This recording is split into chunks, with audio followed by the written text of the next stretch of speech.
Aya, may sinatuli na date para sa amin ni Hazel this weekend. Are you G? Alam mo, Shorty, hindi na kita pagtatakpan. That's your responsibility. 你喜欢他吗？我们两个不搭配。你喜欢他，对吗？ Shorty, sige, sabihin ko anong gusto ko sa Hazel. Pero mag-iba yung mundo niyo sa mundo ko. 但你喜欢他， Sige, ganito na lang. Sabihin ko nang gusto kong ligawan si Hazel. Pero papayag ba yung parents niya? Papayag ba si Papa?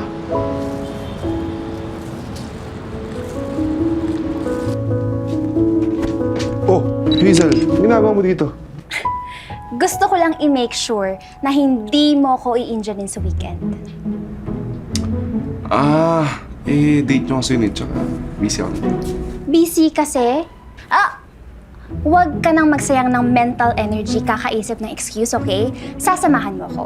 Saka, hindi naman kita papapirmahin ng kontrata. Kakain lang tayong dalawa. Yun na yun. Pwede mo naman tawag na lang sa akin yun, di ba? Hindi. Kasi mas convincing kapag sa personal ako nakipag-usap sa'yo. Okay? So, ngayon, pwede mo ba akong samahan? Saan?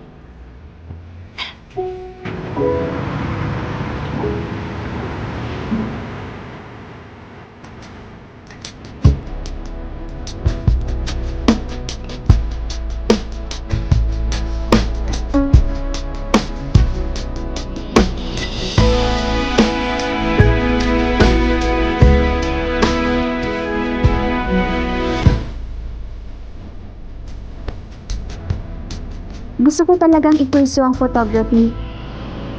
Nakita ko mga litrato mo. Magaling ka kumuha. Bakit di mo ituloy? Tutul yung parents ko eh. Gusto nila mag-focus ako sa business. Kaya ito, ini-enjoy ko hanggat kaya pa.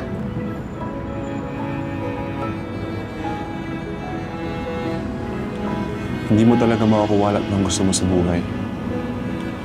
Kaya sa minsang makuha mo, huwag mo nang pakawalan.